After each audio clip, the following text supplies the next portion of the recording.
Channel. Thank you ಯಾರೆಲ್ಲ ನನ್ನ ಚಾನಲ್ನ ಸಬ್ಸ್ಕ್ರೈಬ್ ಮಾಡಿ ಸಪೋರ್ಟ್ ಮಾಡ್ತಾ ಇದ್ದೀರೋ. ಫಸ್ಟ್ ಟೈಮ್ ಇದೇ ಒಂದು ವಿಡಿಯೋ ಮುಖಾಂತರ ನನ್ನ ಚಾನಲ್ನ ವಿಸಿಟ್ ಮಾಡ್ತಾ ಇದ್ದರೆ ಮತ್ತು ರಿಟರ್ನಿಂಗ್ ಸಬ್ಸ್ಕ್ರೈಬರ್ಸ್ ಇದ್ದರೆ ಎಲ್ಲರಿಗೂ ವೆಲ್ಕಮ್ ಆ್ಯಂಡ್ ವೆಲ್ಕಮ್ ಬ್ಯಾಕ್. ಇವತ್ತಿನ ಟಾಪಿಕ್ ಆ್ಯಸ್ ಯೂಶುವಲ್ ನಿಮ್ಮ ಫೇವ್ರೆಟ್ ಕ್ಯಾಂಡಲ್ ರೀಡಿಂಗ್ ಮಾಡ್ತಾ ಇದ್ದೀನಿ. ನಿಮ್ಮ person real true deep feelings ಏನು ಅನ್ನೋದ್ರ ಬಗ್ಗೆ ಈ ಒಂದು ಟಾಪಿಕ್. ಓಪನ್ ಮೈಂಡೆಡ್ ಆಗಿ ಈ ಒಂದು ರೀಡಿಂಗ್ನ ನೋಡಿ. Take what resonate to you, leave behind which is not resonating to you. ಯಾವಾಗ ಫಸ್ಟ್ ಟೈಮ್ ಸ್ಕ್ರೀನ್ ಮೇಲೆ ಈ ಒಂದು ರೀಡಿಂಗ್ನ ನೋಡ್ತಿರೋ ಆವಾಗ ಇದು ರೆಸೊನೇಟ್ ಆಗುತ್ತೆ. ತುಂಬ ಜನ ಕಮೆಂಟ್ಸಲ್ಲಿ ಮತ್ತು ನನಗೆ ಪರ್ಸ್ನಲ್ ಆಗಿ ಕೇಳ್ತಾ ಇದ್ರಿ ಈ ಔಲ್ ಯಾಕೆ ಅಂತ. ಸೊ ಈ ಔಲ್ ಬಂದು ದೃಷ್ಟಿ ಆಗಬಾರ್ದು ಅನ್ನೋದಕ್ಕೋಸ್ಕರ ಇದನ್ನು ಹ್ಯಾಂಗ್ ಮಾಡೋದು. ಆ್ಯಕ್ಚುಲಿ ಇದನ್ನು ಕಾರಲ್ಲಾದರೂ ಹ್ಯಾಂಗ್ ಮಾಡ್ಬೋದು, ನೀವು ವೆಹಿಕಲ್ಸ್ ಯಾವುದಾದ್ರೂ ವೆಹಿಕಲ್ ಆಗಿರಬಹುದು, ವೆಹಿಕಲಲ್ಲೂ ಹ್ಯಾಂಗ್ ಮಾಡ್ಬೋದು. ಅಂದರೆ ಟ್ರಕ್, ಬಸ್ ಆ ಥರ ನಿಮ್ಮ ಇಷ್ಟ. ಸೊ ವೆಹಿಕಲಲ್ಲೂ ಹ್ಯಾಂಗ್ ಮಾಡಬಹುದು. ಸೊ ನಿಮ್ಮ ಮನೆಯ ಎಂಟ್ರೆನ್ಸಲ್ಲೂ ಹ್ಯಾಂಗ್ ಮಾಡಬಹುದು. ಇದು ನೆಗೆಟಿವ್ ಎನರ್ಜಿನ ಸ್ಟಾಪ್ ಮಾಡೋದಕ್ಕೋಸ್ಕರ. ಸೊ ಇದರಲ್ಲಿ 7 ಕ್ರಿಸ್ಟಲ್ಸ್ನ ಯೂಸ್ ಮಾಡಿದ್ದೀವಿ, 7 ಚಕ್ರಗೆ ಸಂಬಂಧಿಸಿರುವಂಥ ಕ್ರಿಸ್ಟಲ್. ಸೊ ದಟ್ ಆ ಒಂದು ನೆಗೆಟಿವ್ ಎನರ್ಜಿ ವಿರುದ್ಧ ಇದು ಕೆಲಸ ಮಾಡುತ್ತೆ. ಇಲ್ಲಿ ಗುಲ್ಗಂಜಿ ಅಂತೀವಿ ಗೊತ್ತಾ, ಅದನ್ನು ಯೂಸ್ ಮಾಡಿದ್ದೀವಿ. ಸೊ ಬೇಕಾದರೆ ನೀವು ಇದನ್ನು ಪರ್ಚೇಸ್ ಮಾಡಬಹುದು. ಇದು ದೃಷ್ಟಿಗೋಸ್ಕರ ಹ್ಯಾಂಗ್ ಮಾಡೋದು. ಮನೆಯಲ್ಲಾದರೂ ಹ್ಯಾಂಗ್ ಮಾಡಬಹುದು, ಅಂಗಡಿಯಲ್ಲಾದರೂ ಹ್ಯಾಂಗ್ ಮಾಡಬಹುದು, ನಿಮ್ಮ ವೆಹಿಕಲಲ್ಲಾದರೂ ಹ್ಯಾಂಗ್ ಮಾಡಬಹುದು. ಸೊ ಅದು ಅದರ ಉಪಯೋಗ. ಸೊ ಇಷ್ಟೊತ್ತಿಗಾಗಲೇ ನೀವು ನಿಮ್ಮ ಪರ್ಸನ್ ಬಗ್ಗೆ ಯೋಚನೆ ಮಾಡ್ತಿರಬಹುದು. ಅವರ ಹೆಸರನ್ನು 3 ಟೈಮ್ಸ್ ಹೇಳಿ ಅವ್ರ ಜೊತೆ ಕಳೆದಿರುವಂಥ ಸಮಯನ ನೆನಪಿಸ್ಕೊಳ್ಳಿ. ಅದರ ಪ್ರಕಾರ ನಾನು ಚಾನಲ್ ಮಾಡ್ತಾ ಇದ್ದೀನಿ. ನೋಡೋಣ ನಿಮ್ಮ person real true deep feelings ಏನಿದೆ. Thank you, thank you, thank you, thank you. ಇತ್ತೀಚೆಗೆ ಈ ವ್ಯಕ್ತಿಗೆ ನೀವು ಮಾತಾಡೋದು ಡಿಸ್ಟರ್ಬ್ ಅಂತ ಅನ್ನಿಸ್ತಾ ಇದೆ. ನೋಡಿ ಇಲ್ಲಿ ಬ್ಲ್ಯಾಕ್ ಎಷ್ಟು ಅಂದರೆ ನೀನು ನನಗೆ ಟೆನ್ಷನ್ ಕ್ರಿಯೇಟ್ ಮಾಡ್ತಿದ್ಯಾ ಅಥವಾ ನೀನು ನನಗೆ ನೆಗೆಟಿವ್ ಕ್ರಿಯೇಟ್ ಮಾಡ್ತಿದ್ಯಾ. ನೋಡಿ ಇಲ್ಲಿ ಎಷ್ಟು ಬ್ಲ್ಯಾಕ್ ಡಾಟ್ಸ್ ಬೀಳ್ತಾ ಇದೆ. ನೀನಂದರೆ ನನಗೆ ಇಷ್ಟ ಇಲ್ಲ ಅಂತಲ್ಲ, ಬಟ್ ನಿನ್ನಿಂದ ನನ್ನ ಲೈಫ್ ತುಂಬ ಡಿಸ್ಟರ್ಬ್ ಆಗ್ತಿದೆ ಅನ್ನೋವಂಥದ್ದು ನಿಮ್ಮ ಪರ್ಸನ್ ಇತ್ತೀಚೆಗೆ ನಿಮ್ಮ ಹತ್ರ ಶೇರ್ ಮಾಡ್ತಿರುವಂಥ ವಿಷಯ. 1 ಸೆಕೆಂಡ್. ನಿಮ್ಮ ಪರ್ಸನ್ ನೋಡಿ ಇಲ್ಲಿ ಫುಲ್ ಬ್ಲ್ಯಾಕ್ ಇರೋವಂಥದ್ದು. ಸೊ ಇತ್ತೀಚೆಗೆ ಅವರು ನೆಗೆಟಿವ್ ಮಾತಾಡೋದಾಗಿರಬಹುದು, ನೆಗೆಟಿವ್ ಕಮೆಂಟ್ಸ್ ಮಾಡೋದಾಗಿರಬಹುದು, ನಿಮ್ಮ ಬಗ್ಗೆ ಅಲ್ಲ, ಬದಲಿಗೆ ನಿಮ್ಮಿಬ್ಬರ ಮಧ್ಯೆ ಆದಂತಹ ಮಿಸ್ಅಂಡರ್ಸ್ಟ್ಯಾಂಡಿಂಗ್ ಬಗ್ಗೆ ಅವರು ಹೇಳ್ತಾ ಇರುವಂಥ ವಿಷಯ. ಇದಕ್ಕೆಲ್ಲ ನೀನೇ ಕಾರಣ, ನಿನ್ನಿಂದ ಹೀಗಾಯಿತು ಅನ್ನುವಂಥದ್ದು. ನನಗೆ ಇಲ್ಲಿ ಇನ್ನೊಂದು ಚಾನಲ್ ಆಗ್ತಿದೆ. ಮೇ ಬಿ ನಿಮಗೆ ಅನ್ನಿಸ್ತಾ ಇದೆ ನಾನೇ ರೂಡಾಗಿ ಮಾತಾಡಿದ್ನೇನೋ, ಅದಕ್ಕೆ ಇವ್ರಿಗೆ ತುಂಬ ಹರ್ಟ್ ಆಯ್ತೇನೋ. I have to correct my self. ನಾನು ಈ ಥರ ಅನ್ಬಾರ್ದಾಗಿತ್ತೇನೋ, ನನ್ನಿಂದಾನೇ ತಪ್ಪಾಯ್ತೇನೋ ಅಂತ ನಿಮ್ಗೆ ಅನ್ನಿಸ್ತಾ ಇದೆ.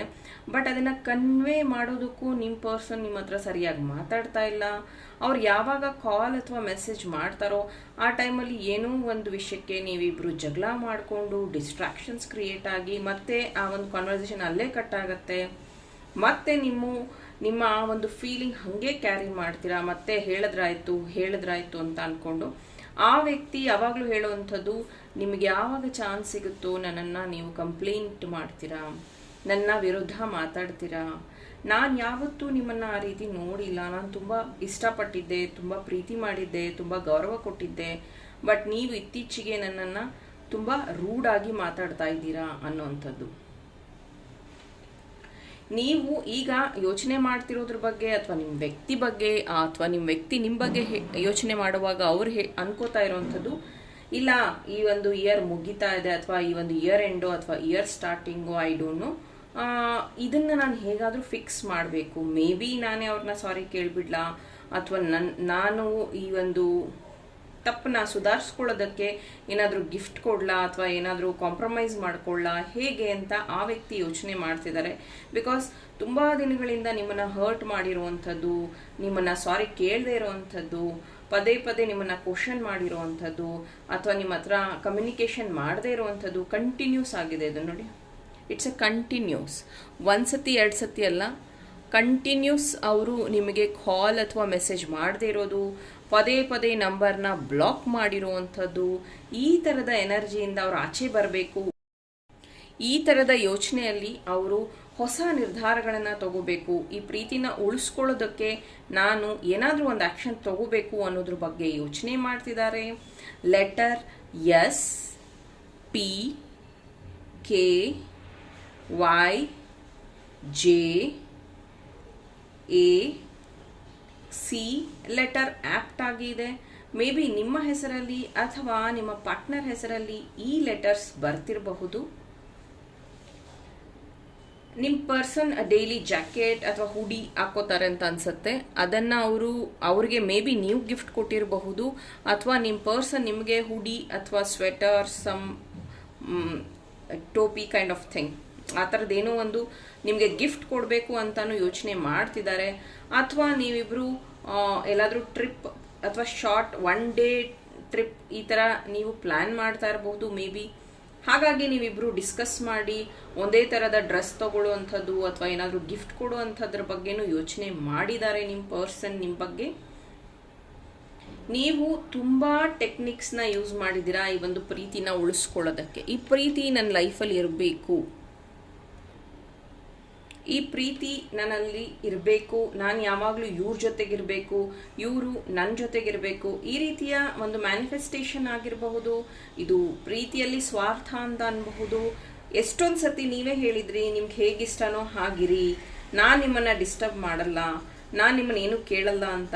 ಬಟ್ ಇತ್ತೀಚೆಗೆ ಆ ವ್ಯಕ್ತಿ ವರ್ತಿಸಿದಂತಹ ರೀತಿ, ನಡ್ಕೊಂಡಂತಹ ರೀತಿ ಎಲ್ಲೋ ಒಂದು ಕಡೆ ನಿಮ್ಮನ್ನು ಅಲೋನ್ ಮಾಡಿಬಿಡ್ತು, ನಿಮ್ಮನ್ನು ಗಾಬರಿ ಮಾಡೋಂಗಾಯ್ತು, ನಿಮಗೆ ಒಂದು ರೀತಿ ಗೋಡೆ ಕಟ್ಟದಂಗಾಗಿತ್ತು, ನಿಮಗೆ ಏನು ದಾರಿ ಕಾಣ್ದಂಗಾಗಿತ್ತು. ಇದರಿಂದ ನಿಮ್ಗೆ ಅನಿಸ್ತಾ ಇರೋದು ಇಲ್ಲ ಅಟ್ಲೀಸ್ಟ್ ಆ ವ್ಯಕ್ತಿ ಜೊತೆಗೆ ಚಿಕ್ಕದಾಗಾದರೂ ಒಂದು ಕಮ್ಯುನಿಕೇಷನ್ ಇಟ್ಕೋಬೇಕು. ಸಡನ್ ಆಫ್ ಅವರು ಬೇಜಾರಾಯಿತು ಅಂತ ಸ್ವಿಚ್ ಆಫ್ ಮಾಡುವಂಥದ್ದು, ಅಥವಾ ಫ್ಯಾಮಿಲಿಗೋಸ್ಕರ ನಾನು ಈ ಡಿಸಿಷನ್ಸ್ ತಗೋತಾ ಇದ್ದೀನಿ ಅನ್ನುವಂಥದ್ದು ಎಲ್ಲೋ ಒಂದು ಕಡೆ ನಿಮಗೆ ಕನ್ಫ್ಯೂಷನ್ನ,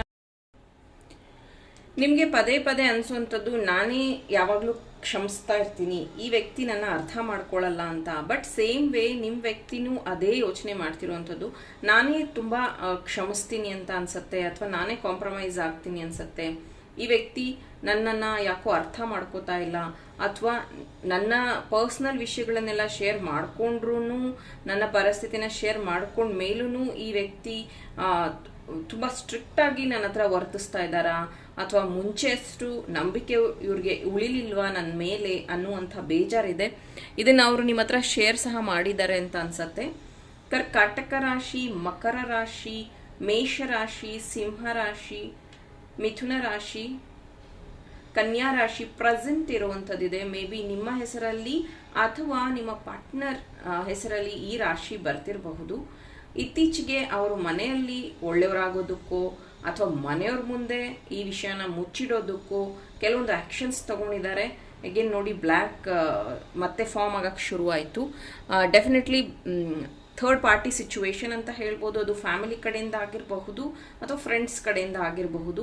ನಿಮ್ಮಿಬ್ಬರನ್ನ ದೂರ ಮಾಡೋದ್ರ ಬಗ್ಗೆ, ಅಥವಾ ನಿಮ್ಮಿಬ್ಬರು ಕಮ್ಯುನಿಕೇಷನಲ್ಲಿ ಮಿಸ್ಅಂಡರ್ಸ್ಟ್ಯಾಂಡಿಂಗ್ ಬರೋ ರೀತಿಯಲ್ಲಿ ಏನೋ ಒಂದು ಆ್ಯಕ್ಷನ್ ತಗೊಂಡಿದ್ದಾರೆ. ಇದು ಪರಿಣಾಮ ನಿಮ್ಮ ಮೇಲೆ ಬೀರಿದೆ. ಕೆಲವೊಬ್ಬರಿಗೆ ಬ್ಲ್ಯಾಕ್ ಮ್ಯಾಜಿಕ್ ಸಹ ಆಗಿದೆ ನಿಮ್ಮ ಪ್ರೀತಿಯಲ್ಲಿ. ನಿಮ್ಮಿಬ್ಬರನ್ನ ದೂರ ಮಾಡೋದಕ್ಕೆ it's very very very clear. ಇಲ್ಲಿ ನೋಡಿ, ಇಟ್ಸ್ ವೆರಿ ಕ್ಲಿಯರ್.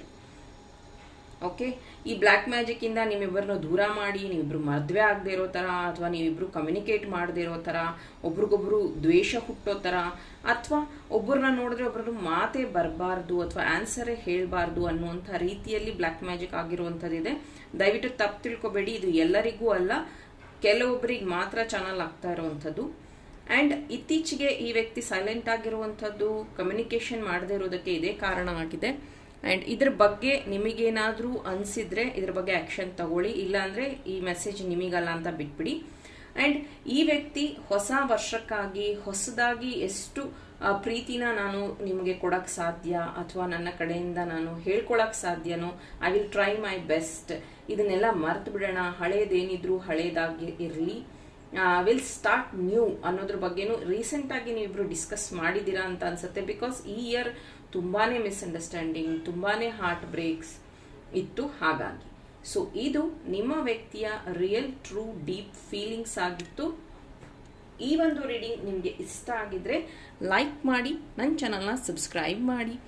ಇನ್ನು ಇಂಟ್ರೆಸ್ಟಿಂಗ್ ಟಾಪಿಕ್ ಜೊತೆ ನಿಮ್ಮ ಜೊತೆ ಜಾಯಿನ್ ಆಗ್ತೀನಿ. ಟಿಲ್ ದೆನ್ ಟೇಕ್ ಕೇರ್, ಬಾಯ್.